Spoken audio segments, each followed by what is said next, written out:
commence une nouvelle série ce matin dans notre thème que vous vous souvenez, 2026, « Ceci est mon corps », alors qu'on veut mettre l'accent que nous sommes un corps connectés les uns aux autres,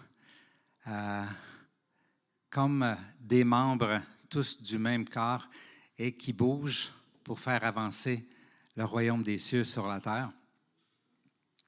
Et c'est le fun, on creuse ça tranquillement. On a expliqué à quel point Jésus, lorsqu'il a présenté son corps, il avait en tête son corps qui était pour naître après sa mort et sa résurrection. Et Paul en parle souvent dans ses paroles. C'est pour ça qu'on a étudié le livre d'Éphèse. Et après ça, on a étudié 1 Corinthiens, parce que c'est deux livres qui parlent beaucoup du corps de Christ en tant qu'organisme vivant. Et on a appris beaucoup de choses dans ces deux livres-là. Et aujourd'hui, on passe à une autre, je vais m'amener ça un peu plus proche, on passe à une autre série que je vais vous présenter tranquillement. Une série qui a été inspirée de plusieurs choses. Premièrement, dans notre voyage en Europe, okay? C'est une des choses qui m'a inspiré un petit peu.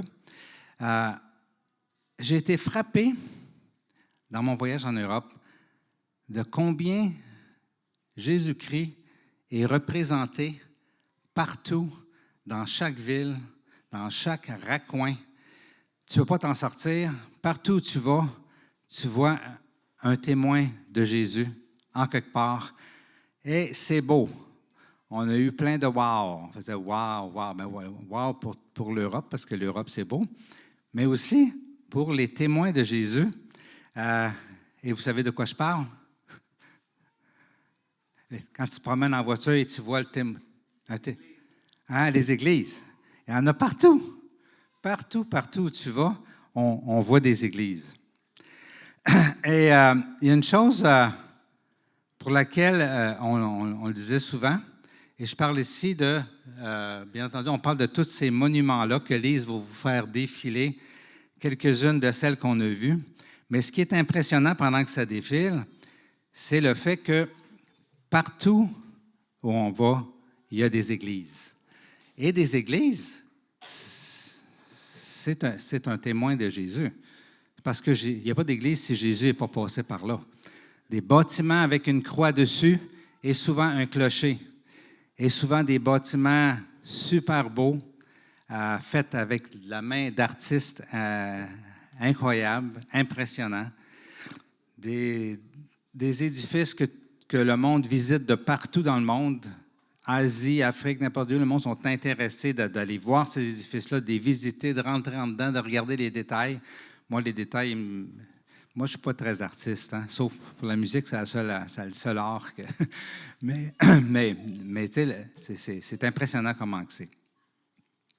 Alors, partout où on allait en Europe, nous, on est allés en Suisse, en Allemagne, en Autriche, Slovaquie, Hongrie et Tchéquie pendant notre 3 semaines de 45e anniversaire de mariage. Dans notre jeunesse, on avait visité d'autres pays de la France, mais peu importe, partout où tu vas, ces églises-là sont partout. Hein? Et alors qu'on prenait des photos de ces témoins de Jésus, en briques, en pierre et en bois, je me posais la question, s'il y a tant d'influence aux yeux de tout le monde, de Christ, dans notre histoire en Occident, pourquoi y a-t-il si peu de croyants aujourd'hui? Hein? On sait que plusieurs de nos pays étaient très croyants à un temps. Au Québec, on est reconnu pour être un peuple extrêmement croyant dans les années 1800 auparavant. Et pourquoi, alors que tous ces édifices-là sont encore debout, pourquoi que, malgré ça, le nombre de croyants baisse de plus en plus? Hein? Pourtant, toutes les églises témoignent de ce que Jésus a fait quelque chose dans le cœur de ceux qui ont construit ces édifices-là. C'est des édifices qui ont coûté cher. C'est des édifices qui ont pris du temps à faire. C'est des édifices souvent que le village au complet participait. Donc, c'est une richesse incroyable. Et c'était pour Christ. Mais pourquoi, alors qu'on les voit encore partout, il y a de moins en moins de croyants en Occident? Hein? Je fais une petite parenthèse ici. Je vous avais emmené un enseignement à un moment donné qui vous démontrait que sur la terre, ce n'est pas le cas. Sur la terre, il y a de plus en plus de croyants depuis Jésus-Christ. Ça n'a jamais arrêté d'augmenter. C'est juste qu'en ce moment, c'est le temps de l'Asie et de l'Afrique. C'est là-bas que ça augmente de plus en plus, surtout en Asie. En Afrique, ça fait quelques décennies que Dieu, l'Évangile s'est répandu là-bas, mais en Asie, en ce moment, en Inde, en Chine, dans tous ces pays-là, et même dans les pays musulmans, en Iran, tout ça, il y a des églises underground. Là, ça n'a pas arrêté. Si on prend le nombre total sur la Terre, on continue d'augmenter de façon exponentielle sur la Terre. Mais en Occident, avec tous ces témoins extraordinaires-là qu'on voit, comment ça se fait que on dirait qu'il y a de moins en moins de chrétiens? Quand on explore l'Écriture, pourtant, la stratégie de Jésus semble être une question de témoignage. Hein? Et sincèrement, bravo à ceux qui, au long de l'histoire, non seulement ont été des fervents croyants, mais qui ont voulu honorer Dieu par tous ces édifices-là. Sincèrement, je ne dénigre pas tout ce qui a été mis là-dedans. Il y a beaucoup de gens avec la foi sincère qui ont travaillé sur tous ces monuments-là pour pouvoir ériger des édifices qui soient le plus majestueux, le plus grand, le plus haut sur la montagne, le plus évident à voir et que tout le monde visite. Hein? Donc, c'est un bel honneur à Jésus, mais on dirait que pour la multiplication, ça n'a pas l'air à marcher. Même si tout le monde qui passe par là, les touristes et tous ceux qui regardent les albums ou live, tous ces édifices-là, OK? On dirait que ça n'a pas l'air à convaincre les cœurs qui est Jésus, combien il nous aime, combien il pourvoit pour ceux qui croient en lui, combien on a besoin de lui pour être sauvé, pour être délivré, pour être restauré, pour être rassasié. Hein? Et aussi sur le fait que sans lui, il n'y aura pas de bonheur éternel. Tous ces édifices-là ne contribuent pas à convaincre le monde, parce que c'est le contraire de ce qui se passe. Il y a de moins en moins de chrétiens parmi les résidents.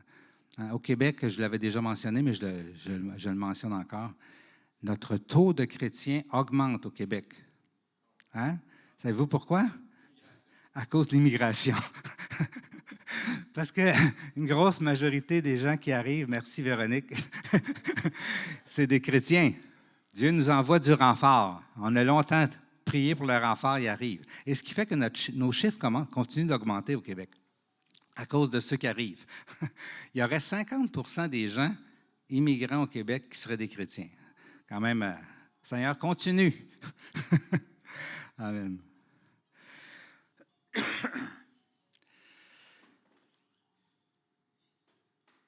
Les églises, on en a-tu au Québec aussi? Des églises de même, là, en pierre? Hein? Montréal, la ville aux 100 clochers qu'on l'appelait, Montréal, hein? Longtemps. J'ai trouvé une autre ville qui s'appelait de même en Europe. À Prague, ils appelaient ça aussi la ville aux 100 clochers.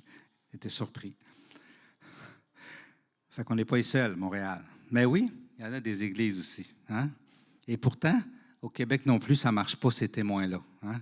Pourquoi? C'est ce qu'on va explorer dans cette série-là qu'on ouvre aujourd'hui et qui va s'appeler « Son corps témoin vivant ». Amen.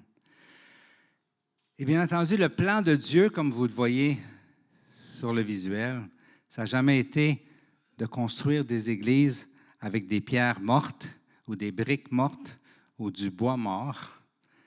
Mais chaque fois qu'on parle de l'Église dans la parole, jamais on mentionne une bâtisse. C'est toujours le corps de Christ qu'on parle. C'est-à-dire un édifice de personnes, de toute génération et de toute culture. OK, qui forment l'édifice où l'Esprit de Dieu habite. C'est sûr qu'il habite individuellement en chacun de nous, mais le plan de Dieu, ce n'est pas qu'on reste seul, c'est qu'on soit connectés les uns aux autres pour former ensemble un édifice, une église, et qu'on soit ses témoins.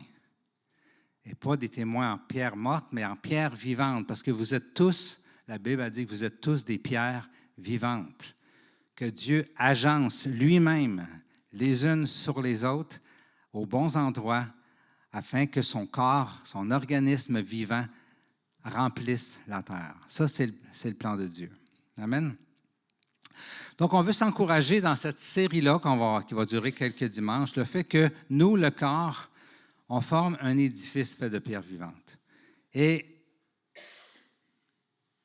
comme on a vu les églises de pierre mortes, de bois et de briques un peu partout qui sont visibles, bien, normalement, l'Église de Dieu devrait être aussi visible. La seule différence, c'est que si elle est vivante, c'est supposé de marcher, de répandre le royaume des cieux sur la terre. Amen. Ça a été ma réflexion tout le long du voyage. OK? On voit plein d'édifices, OK? Mais ça n'interpelle pas les gens, sauf pour l'art. Mais si l'Église de Jésus-Christ, vivante et visible, OK? Et qu'elle est vraiment l'Église de Jésus, qu'elle est vraiment le témoin de Jésus-Christ, OK? Mais à ce moment-là, on va rentrer dans le plan de Dieu. Et en général, les plans de Dieu, ils marchent. Êtes-vous d'accord? Quand c'est Dieu qui fait le plan, c'est marche. Quand c'est moi qui fais le plan, ça ne marche pas tout le temps. Mais quand c'est Dieu, en général, ça marche. Donc, je remets ce verset-là. Vous serez mes témoins à Jérusalem, dans toute la Judée, dans la Samarie et jusqu'aux extrémités de la terre. Et la preuve qu'on a que ce n'était pas adressé juste aux disciples qui étaient présents, c'est les extrémités de la terre. Parce que je ne pense pas que l'apôtre Paul s'est rendu à l'Assomption. Je ne pense pas. OK? En fait, aucun de ceux qui étaient là s'est rendu à l'Assomption. Étant donné qu'on fait partie des extrémités de la terre et que l'Évangile s'est rendu jusqu'ici, bien entendu, lorsque Jésus il dit « Vous serez mes témoins », il parlait à tous ceux qui viendraient après ses disciples. Donc, lorsque Jésus a dit à ses disciples ça, il avait en tête un corps vivant et un corps visible. Amen. Et pour moi, c'est prophétique, toutes les églises qu'on voit. C'est comme ça que le corps doit être. Il doit être visible. Amen. Donc, on va explorer ça ensemble dans cette série-là. Ça n'a pas commencé avec Jésus, l'histoire que le peuple de Dieu, c'est le témoin des nations. Hein? Ça a commencé bien avant Jésus. OK?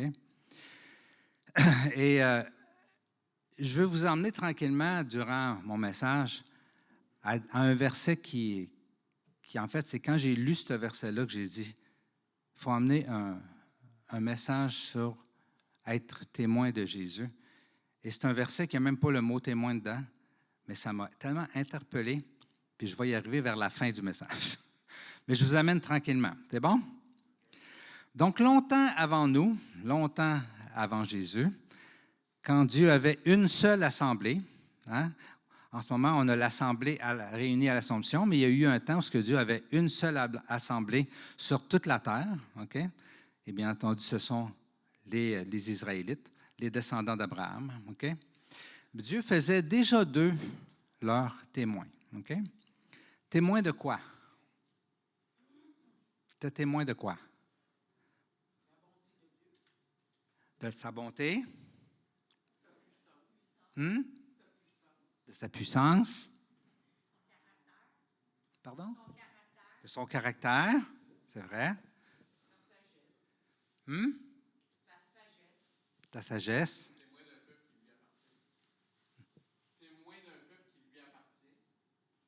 D'un peuple qui lui appartient. Oui. Amen.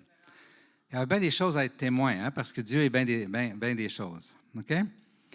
Mais en fait, il était aussi témoin qu'il y avait un Dieu, qu'il y en avait juste un, puis que les autres, ce n'étaient pas des dieux. un seul Dieu. OK? Son peuple était le témoin de ça. Hein?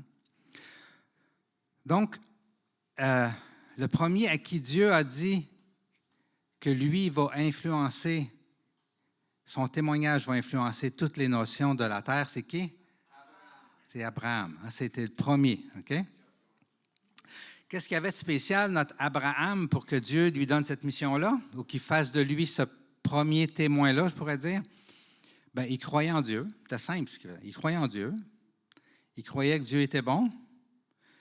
Il croyait Dieu au point de lui obéir. Okay? Donc, il croyait en Dieu, il croyait que Dieu était bon, et il croyait Dieu. Il y a bien du monde qui croit en Dieu, mais qui ne croit pas Dieu. Moi, je crois en Dieu, mais là, quand on leur dit que Dieu dit quelque chose, comme par exemple Jésus, il dit « Je suis le chemin, la vérité et la vie », ah non, ça, je ne crois pas ça, par exemple. Fait qu'il croit en Dieu, mais il ne croit pas Dieu. Hein? Et pour bien des choses. Hein? On pourrait mettre une grosse liste de gens qui croient en Dieu, mais qui ne croient pas Dieu. Okay? Mais Abraham croyait en Dieu et il croyait Dieu au point de lui obéir. Parce que si tu crois Dieu et tu sais qui est Dieu, bien, tu as d'affaire à y obéir. Hein? Donc, ça rouvre notre perspective sur c'est quoi être témoin. Premièrement, pour être témoin, il faut que tu crois en Dieu et qu'il faut que tu crois Dieu. Et qu'il faut que tu crois que Dieu est le seul Dieu. Amen. Et pour Abraham, ça lui a valu cette promesse-là. Il dit, « Je ferai de toi une grande nation. Je te bénirai. Je rendrai ton nom grand et tu seras une source de bénédiction et toutes les familles de la terre, ça inclut nous autres, seront bénies en toi. » Hein? On sait qu'il parlait ici de la foi d'Abraham, le fait qu'il croit en lui et qu'il le croit. Amen. Donc ici, Dieu annonce que les descendants de la foi d'Abraham, okay, ils vont bénir toutes les nations. Et bien entendu, il parlait aussi que Jésus était pour naître de sa descendance et que par Jésus, toutes les nations seraient bénies. Quelle influence, quel témoin, okay, et quel fruit. Beaucoup plus que des pierres, du bois ou des briques, n'est-ce pas? Et plus tard, le peuple d'Abraham, lorsqu'il était rendu à peu près sa descendance à 2 millions, peut-être 400 ans plus tard, en Égypte, alors qu'on cherchait à les isoler dans un coin, comme on cherche toujours à faire avec le peuple de Dieu, mais Dieu se manifeste pour les libérer. Okay? Et il les libère de l'esclavage. Il les fait sortir d'Égypte. Okay? Ils vivaient en Égypte où là-bas, il adore plein de faux dieux. Et eux, ils avaient la foi en le seul vrai Dieu, même s'ils ne le connaissaient pas, parce que c'était le Dieu d'Abraham, d'Isaac et de Jacob, leur père. Okay? Donc, Dieu décide de les libérer parce qu'il croit en lui. Et qu'est-ce qu'il fait d'eux? Il en fait ses témoins. Okay? Ça dit, les Égyptiens reconnaîtront que je suis l'Éternel lorsque je déploierai ma puissance contre l'Égypte et ferai sortir les Israélites du milieu d'eux. On voit ici le cœur de Dieu, qui fait toujours 2 pierres d'un coup. Oui, il voulait libérer son peuple, mais pas juste ça. Il voulait que son peuple devienne son témoin devant les Égyptiens qui avaient plein de faux dieux, du fait que lui avait eux avaient le seul vrai Dieu, plus puissant que tous les dieux qu'ils pouvaient imaginer. Fait que dès le départ, Dieu faisait de son peuple des témoins. Amen. On a chanté « Dieu ne change pas ». Dieu ne change pas. Il est le même aujourd'hui. Et c'est ce qu'il veut faire de nous encore aujourd'hui, parce qu'on est son peuple aujourd'hui, les chrétiens. Hein? Il veut qu'on soit le témoin du seul vrai Dieu, du fait qu'il n'y a pas d'autre Dieu, du fait que c'est le seul qui peut vraiment délivrer de tout, incluant du péché, de l'esclavage et de la mort. Amen. Donc, le peuple est sorti d'Égypte. Dieu amène son peuple vers la terre promise, pas longtemps après, quelques semaines après. Et Dieu désire là qu'ils soient pas juste des témoins, parce que là, en Égypte, ils n'ont rien fait pour être des témoins. C'est juste Dieu qui a fait quelque chose. Là, il voudrait qu'ils participent en étant ses témoins. Oups, là, c'est plus dur. Quand Dieu demande à son peuple, là, je veux que vous soyez mes témoins, mais pour ça, je veux que vous participiez. Oups. On peut-tu avouer que c'est plus dur de participer? Hein? On peut être honnête. C'est plus dur. Alors, eux, il fallait qu'ils participent. Il fallait qu'ils rentrent dans la terre promise, qu'ils conquièrent la terre promise et qu'ils en prennent possession. Et il y avait peur. Il y avait peur d'être tués. OK? Donc, ils ont refusé. Ça arrive-tu qu'on a peur, même si on ne sera pas tué? Même si c'est sûr à 100% qu'on ne sera pas tué? Eux autres, il y avait bien des chances d'être tués, mais on a peur quand même. Donc, je pense qu'il ne faut pas mettre leur lancer des pierres. OK? C'est humain. Dieu le savait aussi. Amen. Donc, Dieu voulait faire d'eux des témoins de sa toute-puissance parce que s'il aurait été, il se serait manifesté. C'est sûr. Et il y aurait une petite poignée d'hommes, il aurait conquéri des nations. Plus tard, ils l'ont fait, 40 ans plus tard. Mais là, ils n'étaient pas prêts. Amen. Que ce soit de parler de comment Dieu nous a touchés ou ce qu'il fait dans notre vie, que ce soit de refuser d'aller dans une activité dimanche matin parce qu'on n'ose pas dire aux gens, « Ouais, mais j'ai mon assemblée, je vais aller louer Dieu, puis ça, c'est plus important. » Que ce soit pour dire pourquoi on refuse de marcher croche sur le marché noir ou de vivre dans des péchés que tout le monde trouve normal et qui ne trouve plus péché, qui trouve même correct. Peu importe. Ce n'est pas facile d'être témoin, OK? Mais Dieu nous appelle à être ces témoins-là. Amen. Eux avaient peur de mourir. Nous autres, on ne mourra pas. Amen. Donc, le peuple passe 40 ans dans le désert, OK? Parce qu'il n'a pas été là. Est-ce que Dieu les a flushés? Non. Est-ce que Dieu va nous flusher? Non. Est-ce que Dieu a décidé de ne pas faire d'eux ses témoins pendant qu'ils étaient dans le désert? Non. Il a quand même fait d'eux autres ses témoins. Hein? C'est intéressant. Il n'a pas lâché. Dieu ne nous lâche pas. OK? C'est nous autres qui bénéficient le plus de faire et d'oser faire ce que Dieu nous demande de faire. Hein? Parce que Dieu, lui, ne lâche pas. Amen. Donc, juste avant de rentrer dans la terre promise, 40 ans plus tard, OK, voici ce que Moïse dit.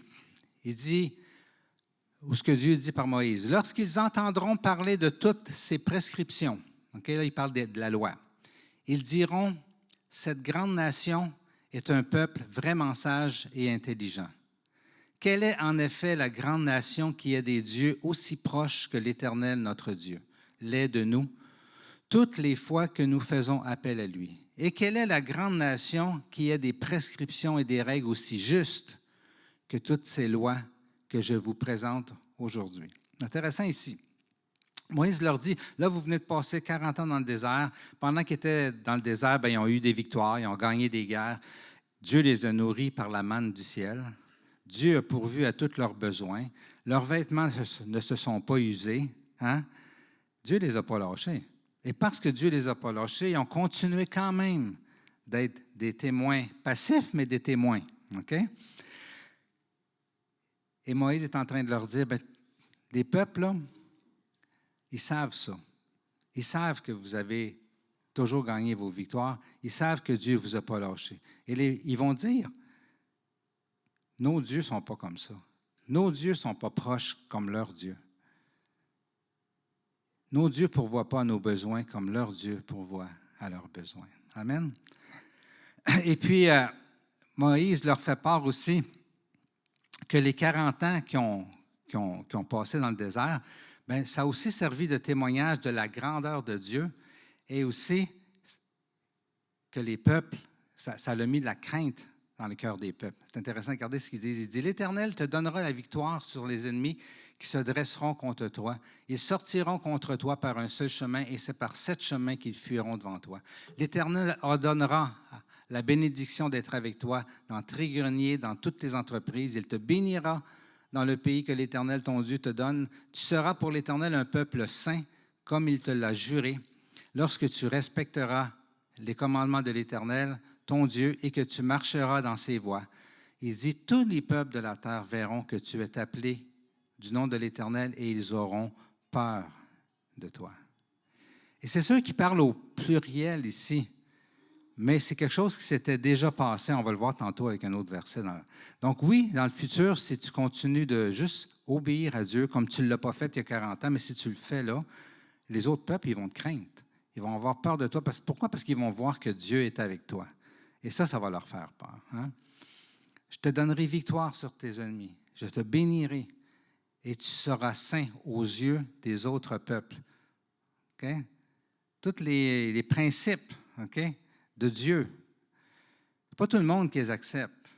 Mais quand on les vit, quand on vit de façon saine et sainte devant Dieu, quand on fait tout ce qui n'est pas populaire au Québec, juste parce que c'est Dieu qui nous le demande, oui, il y en a qui rient, il y en a qui disent « vous êtes fous », il y en a qui disent « vous êtes à l'âge de pierre », mais il y a des gens toujours, il y a des gens qui sont touchés. Ce n'est pas ceux qui parlent le plus fort, mais on est des témoins en faisant ce que Dieu nous demande. Amen. Donc, même si Moïse parle au pluriel, on va regarder un passage où ils ont rentré dans la terre promise pas longtemps après. Dieu a ouvert, comme il avait ouvert la mer Rouge pour qu'ils rentrent dans le désert, il a ouvert le Jourdain pour qu'ils rentrent dans la terre promise. Et leur première conquête, c'était Jéricho. Donc, il allait vers Jéricho et on sait qu'il y avait à Jéricho une prostituée qui s'appelait Rahab. Et regardez ce qu'il dit aux espions qui sont allés voir la ville de Jéricho. Je le sais, l'Éternel vous a donné ce pays. La terreur que vous inspirez s'est emparée de nous. Et tous les habitants du pays tremblent devant vous. En effet, nous avons appris comment, à votre sortie d'Égypte, l'Éternel a asséché devant vous l'eau et la mer des roseaux, et comment vous avez traité les deux rois, les Amoréens de l'autre côté du Jourdain, Sion et Og, que vous avez exterminés. En l'appelant, nous avons perdu courage et notre esprit est abattu devant vous, car c'est l'Éternel, votre Dieu, qui est Dieu en haut, dans le ciel, et en bas, sur la terre. Amen. Sans le savoir, ils étaient des témoins. Mais s'ils avaient rentré dans la terre promise, ils auraient évité 40 ans dans le désert. Pour eux autres. Dieu, lui, n'a pas lâché. Il a continué d'en faire ses témoins. Mais pour eux autres, ça aurait été plus facile, n'est-ce pas? Josué, il y a cet esprit-là d'être un témoin de Dieu déjà, parce que lorsqu'il parle aux Israélites que Dieu a ouvert le Jourdain, il dit, Dieu a ouvert le Jourdain pour vous. Et Josué lui-même, en parlant à son peuple, en les encourageant, il dit, ainsi tous les peuples de la terre sauront que la main de l'Éternel est puissante. Fait que c'est pas juste Dieu a ouvert le Jourdain pour nous autres, pour qu'on puisse passer, puis s'établir, puis avoir des belles petites maisons, puis ça. Non. Il dit, Dieu a ouvert le Jourdain afin que tous les peuples de la terre sachent que la main de l'Éternel est puissante. Tout ce que Dieu fait pour nous, ce n'est pas juste pour nous, c'est pour qu'on soit un témoignage de qui est Dieu. Et ça, il faut en être conscient dans notre marche chrétienne. Il faut en être constamment conscient. Et plus on va être conscient et intentionnel de dire aux gens et de montrer aux gens d'où ça vient, nos bénédictions et tout ce qu'on a de Dieu, plus on va être les témoins que Dieu veut qu'on soit. Amen. Le peuple de Dieu a toujours été témoin. OK? Et même, c'est des siècles plus tard, même des siècles plus tard, après, mettons, le temps de Moïse, okay? Donc les patriarches, qu'on appelle le tout début du peuple d'Israël, des centaines d'années plus tard, Dieu appelle pour la première fois son peuple ses témoins. Mais Dieu a toujours été, son peuple a toujours été son témoin. Mais pour la première fois qu'il dit « vous êtes mes témoins », c'est dans Ésaïe. C'est intéressant, c'est des siècles plus tard. Il dit « c'est vous qui êtes mes témoins, déclare l'Éternel, ainsi que mon serviteur que j'ai choisi. » Donc, vous êtes mes témoins, vous êtes mon serviteur que j'ai choisi. Okay? C'est la première fois que Dieu. Et si on regarde tout le contexte, vous lirez Ésaïe 43, il parle dans un contexte où, en ce moment, ils sont entourés de monde qui ont toutes sortes de dieux. OK? Et il dit, vous êtes mon témoin qu'il n'y en a pas d'autres dieux, que leur Dieu, c'est des faux dieux, que leur Dieu, il n'existe même pas, que leur philosophie, que leur spiritualité, que tout ce qui se pense, qui pense bien hot, ben ça n'existe pas. C'est juste moi qui existe. Amen. Regardez comment il dit. On va continuer juste à lire un petit peu dans 43 et je l'ai séparé en points. Hein? Donc, il dit, afin que vous sachiez, que vous croyiez et reconnaissiez qui je suis. Donc, il dit, vous êtes témoins afin que, OK? Il vient juste de vous dire, vous êtes mes témoins. Donc, vous êtes témoins afin que vous sachiez, croyiez et reconnaissiez qui je suis. Avant moi, jamais aucun Dieu n'a été formé, et après moi, jamais aucun autre n'existera. C'est moi, moi seul, qui suis l'Éternel, et il n'y a aucun sauveur en dehors de moi. C'est moi qui ai fait des révélations, qui ai sauvé, qui ai annoncé les événements. Ce n'est pas un de vos dieux étrangers. Pensez-vous que notre monde a besoin de témoins de ça, encore aujourd'hui? Est-ce que notre monde, en 2026, a besoin de savoir que c'est Dieu seul qui est le seul éternel, qu'il n'y a aucun sauveur en dehors de lui, que c'est lui qui donne les vraies révélations? Ah, les sciences occultes, les médiums donnent des révélations, mais c'est tout démontré. Okay? Lui, c'est vrai. C'est le seul qui sauve, c'est le seul qui annonce les événements. Amen. Encore aujourd'hui, notre monde a besoin de témoins. Il dit, vous êtes donc mes témoins, déclare l'Éternel, que c'est moi qui suis Dieu. Je le suis depuis le début. Et Église, dans la Naudière, et Église sur toute la terre de Jésus-Christ, nous sommes les témoins que c'est Dieu qui est le seul Dieu, que c'est Dieu qui est Dieu, que c'est Jésus qui est Dieu, en fait. OK? On est les témoins de ça. Amen. Quand Jésus a dit à ses disciples et leurs descendants, nous autres, vous serez mes témoins, okay? C'était pour les mêmes motifs. C'était pour que le monde sache qui est Dieu, que lui sauve, qu'il révèle la vérité et même l'avenir, qu'il connaît, qu'il est bon, qu'il aime, qu'il désire qu'on change de direction pour être sauvé, restauré, délivré, qu'il désire que tous passent de la mort à la vie, donc que tous on se repente. Okay? Nous sommes les témoins de ça. Okay? Lorsque Jésus était sur la terre, okay,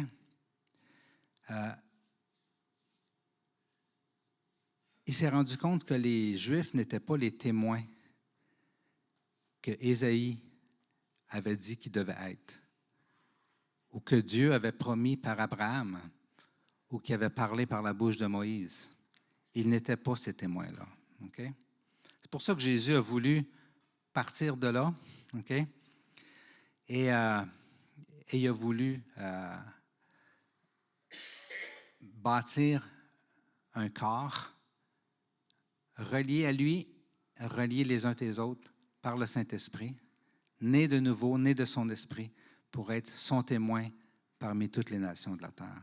Amen. Et la clé pour être témoin, OK? Parce qu'on va être honnête, c'est pas facile d'être témoin, on l'a dit. Entre nous, ça va bien, mais quand on se retrouve dans le monde, hein, c'est plus difficile. Hein? Moi, je peux vous dire que je témoigne régulièrement et c'est jamais arrivé que j'ai témoigné et que je n'ai pas dû me battre contre moi-même. Ça fait des années que je témoigne, que j'ai témoigné à des centaines de personnes et encore aujourd'hui, je suis encore obligé de prier quand je commence ma journée. Seigneur, donne-moi l'audace. Parce que quand je ne le demande pas, je ne l'ai pas. Je me retiens. Je me trouve plein de raisons dans ma tête. Okay? Fait qu'il ne faut pas se compter d'histoire. Ce n'est pas facile à cause de notre nature pécheresse, tout simplement. Okay? Mais on a le Saint-Esprit pour nous aider. Donc, il faut lui demander. Paul lui-même demandait constamment, priez pour que j'aie de l'audace. Si Paul le demandait, peut-être qu'on a besoin de le demander aussi. Amen. Mais j'ai vu une clé pour être témoin. Okay? Et c'est ça le verset que je vous parlais tantôt. OK? C'est dans Matthieu, ce verset-là. Ça m'a allumé, puis ça m'a motivé. C'est un passage qui arrive lorsque Jésus est confronté aux pharisiens, aux chefs religieux de cette religion-là, qu'on pourrait dire, de son peuple, qui a béni pendant des siècles, de Abraham jusqu'à Jésus-Christ pendant 2000 ans, okay? Qui a nourri, qui a instruit, auquel il a envoyé des prophètes, des juges pour les sauver sans arrêter. Okay? Un peuple dans lequel il est intervenu et tout ça. Là, sont là, mais ils s'opposent à Jésus. Les chefs religieux s'opposent à Jésus. Constamment, constamment. Et pourtant, Jésus était le Dieu qui a parlé à Abraham, qui a parlé à Moïse, qui a parlé par les prophètes. C'était lui, OK? Mais ils s'opposent à lui. Donc, c'est ça le contexte. Jésus il est confronté à eux autres, OK? Et Jésus, il allait vers les pécheurs. Il s'assoyait à table avec les voleurs, avec ceux qui étaient sur le marché noir, avec ceux qui étaient qui soutiraient de l'argent aux gens en étant d'impôts, c'est quoi des collecteurs d'impôts. Merci, Jerry. OK? Jésus allait s'asseoir avec eux. Les buveurs, hein, ceux qui prenaient un coup, ceux qui aimaient ça, le party, comme un bon Québécois. OK? Ça dit dans Matthieu 9, 10 à 12, « Comme Jésus était à table dans la maison, beaucoup de collecteurs d'impôts et de pécheurs vinrent se mettre à table avec lui. Et avec ses disciples, les pharisiens virent cela et dirent à ses disciples, « Pourquoi votre maître mange-t-il avec des collecteurs d'impôts et des pécheurs? » Mais Jésus, qui avait entendu, leur dit, « Ce ne sont pas les bien portants qui ont besoin de médecins, mais les malades. » Okay? Et là, il leur dit, « Allez apprendre ce que signifie « Je désire la bonté et non les sacrifices. » En effet, je ne suis pas venu appeler des justes, mais des pécheurs à changer d'attitude. » Autrement dit, vous devriez être mes témoins, OK? Mais vous ne l'êtes pas mes témoins. Moi, je suis témoin de mon Père. De mon Père qui veut sauver, qui veut délivrer et restaurer. Je suis son témoin, mais vous autres, vous n'êtes pas ni les témoins de mon Père, ni mes témoins. Parce que si vous étiez ces témoins-là, vous seriez contents que j'aille m'asseoir avec les pécheurs, avec les collecteurs d'impôts, avec les voleurs. Vous seriez contents que j'aille vers ceux, si vous autres, vous n'osez pas y aller, mettons, bien, vous seriez contents que moi, j'ose y aller. Et m'asseoir avec eux pour être un vrai témoin. Okay? Et là, il met le doigt dans le bobo en citant un passage de l'Ancien Testament qui avait été écrit par le prophète Osée. Et c'est exactement ça qu'il cite quand il dit « Allez apprendre ce que signifie « Je désire la bonté et non les sacrifices. » Amen. Les pharisiens connaissaient les Écritures, OK? Mais c'était juste superficiellement qu'ils les étudiaient, OK? Parce que leur cœur était dur. Leur cœur ne se laissait pas toucher par le Saint-Esprit et par Dieu. Et donc par Jésus-Christ, loin de Dieu. Amen. Dans le contexte d'Osée, lorsque Osée dit « Je désire la bonté et non les sacrifices », il parlait ici que leur cœur était éloigné de Dieu et allait vers des idoles et vers des faux dieux. Okay? Et c'est dans ce contexte-là, c'est intéressant qu'il leur dit « Je désire la bonté et non les sacrifices ». Et le mot « bonté » ici, c'est le mot « hesed » dans l'hébreu, qui veut dire fidélité, un amour loyal, une miséricorde, un amour d'alliance. Okay? Et là, dans le contexte d'Osée, Dieu leur disait, vous n'avez pas en vous la bonté qui vous amène à vouloir une relation avec moi. Ce que vous voulez, vous faites des pratiques religieuses. Vous faites toutes les pratiques religieuses que je vous demande, mais vous ne voulez pas être en relation avec moi. Vous n'avez pas ce cœur-là d'alliance, ce cœur-là d'amour, ce cœur-là loyal envers moi et de fidélité envers moi. Donc, c'était le reproche. Ils disent, moi, vos sacrifices, là, ils me puent au nez. Moi, ce que je veux, c'est votre bonté envers moi. Et c'est intéressant que Jésus amène ce même verset-là, mais là, c'est plus pour le premier commandement.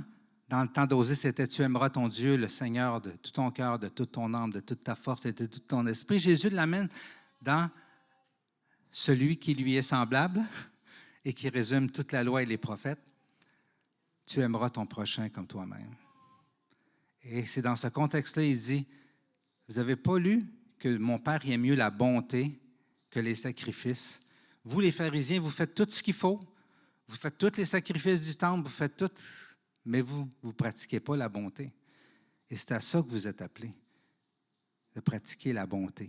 Cet amour-là, cette miséricorde-là envers les gens qui sont perdus. Amen. Donc, vous n'êtes pas mes témoins. C'est ça qu'il leur dit. Les vrais témoins de mon Père, c'est ceux qui pratiquent la bonté, bien plus que les sacrifices.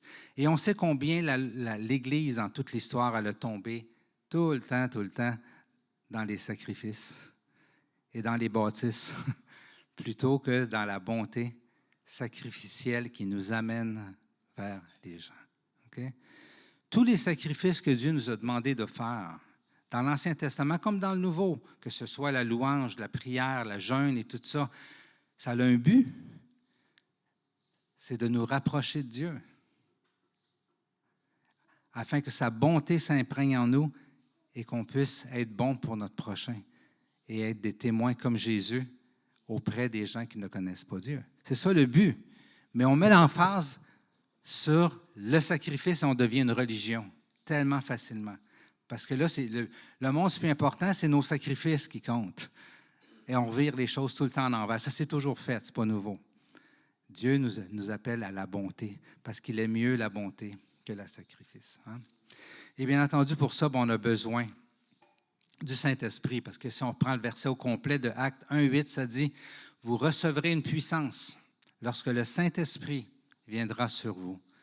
Et à ce moment-là, vous serez mes témoins à Jérusalem, dans toute la Judée, dans la Samarie et jusqu'aux extrémités de la terre. » Amen. On a besoin du Saint-Esprit. C'est ce qui nous rend vivants.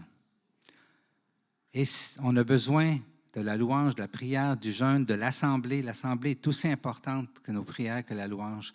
Et du jeûne quand on n'y arrive pas. On a besoin de tout ça pour se rapprocher de Dieu. Mais ce que Dieu veut qu'on pratique sur la terre, qu'on soit imprégné, c'est la bonté qui nous amène vers notre prochain, afin d'être ses témoins. C'est ça que Dieu nous appelle à être. Amen.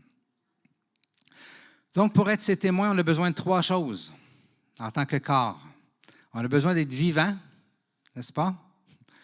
Rempli de sa bonté. On a besoin d'être un corps, donc on a besoin d'être unis les uns aux autres. Et on a besoin d'être visible. Être vivant, on est sur la bonne route, on aime ça, la présence de Dieu, on cherche Dieu, hein, c'est bon. Être un corps, cette année, on apprend à être un corps. Être visible, ça, c'est plus difficile. Et Dieu, je pense qu'il veut qu'on chemine là-dedans. Il ne veut pas qu'on soit une bâtisse en pierre morte, comme ça, mais il veut qu'on soit un organisme vivant, comme ça. Il ne veut pas que notre organisme vivant soit enfermé dans une boîte, comme celle-là, OK?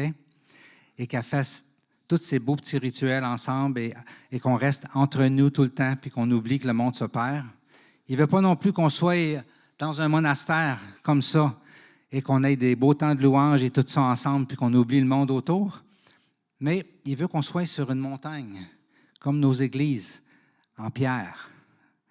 Il veut qu'on soit au milieu des villages, comme les églises qu'on voit partout en pierre, mais l'église vivante. Il veut qu'on soit visible d'une terrasse ou dans n'importe où ce que Dieu nous apporte afin d'attirer les regards sur nous et surtout sur Dieu. Amen.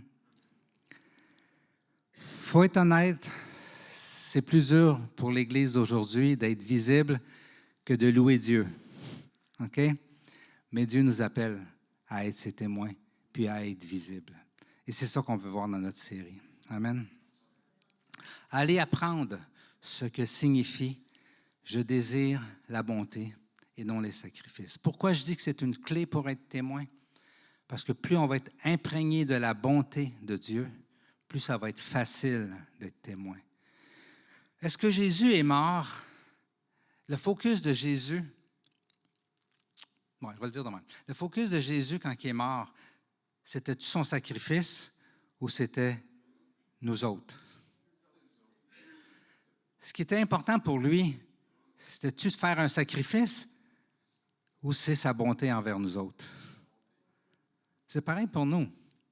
Ce qui l'a emmené à la croix, quand même, même s'il a prié dans le jardin de Gethsémani, Père, s'il y a une autre manière de faire pour sauver le monde, c'est correct. Mais sinon, qu'il soit fait par ta volonté. C'était quoi ce sinon qu'il soit fait selon ta volonté? C'était sa bonté. Père, s'il n'y a pas d'autre manière de les sauver, je vais y aller, ça croix. C'est sa seule façon. Et c'était la seule façon. Il fallait qu'il meure à notre place. Et il est allé. C'est cette bonté-là que Dieu nous remplit. Et lorsqu'on s'approche de Dieu, approchons-nous de lui et ouvrons notre cœur à ce qu'il déverse sa bonté en nous afin que nous soyons ses témoins, les témoins de sa bonté et qu'on ose avoir de l'audace et aller vers les gens pour répondre aux besoins autour de nous, mais aussi pour leur parler qu'il y a un seul Dieu qui peut les aider. Et ce Dieu-là, il les aime. Et ce Dieu-là veut transformer leur vie, les rassasier et permettre qu'ils s'épanouissent et leur donner la vie éternelle. Amen. Seigneur, tu nous as sauvés et ça t'a coûté la croix. On a la vie éternelle. Et s'il y a quelqu'un ici qui ne l'a pas, on prie, Seigneur Dieu. On l'invite à juste dire, Seigneur, viens dans ma vie. C'est aussi simple que ça. Ça fait partie de ma vie. Seigneur, tu nous as tout donné. Il n'y a rien qu'on n'a pas hérité. On a hérité de tout.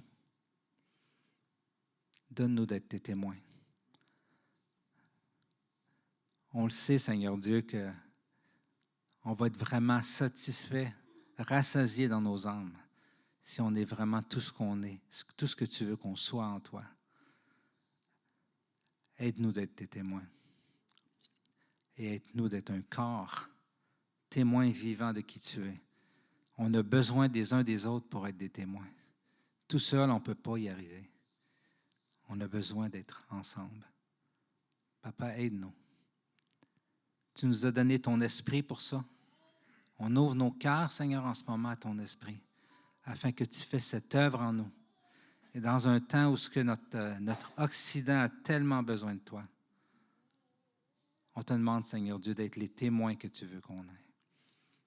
Seigneur Dieu, que ton Église devienne plus apparente que tous ces édifices-là qu'on voit partout en Europe et en Amérique, faits de pierres mortes, qu'on soit une Église de pierres vivantes, encore plus apparent que tous ces édifices-là, plus glorieuse, plus attirante, Seigneur Dieu. Fais ton œuvre en nous. On a besoin et soif de toi. Et on veut te remercier parce qu'on fait partie de ton plan. Jésus, merci. Père, je te remercie pour ton Église. Comme j'ai dit tantôt, et je le crois de tout mon cœur, elle est belle, ton Église. On est bénis d'en faire partie. On est bénis d'avoir des beaux témoignages comme Véronique nous a donné, de plein de frères et sœurs qui le font. On voit ta gloire à travers ça. Qu'on soit ses témoins, pas juste ici, mais qu'on le soit à l'extérieur. Papa, merci. Sois béni par ton Église. Au nom de Jésus. Amen.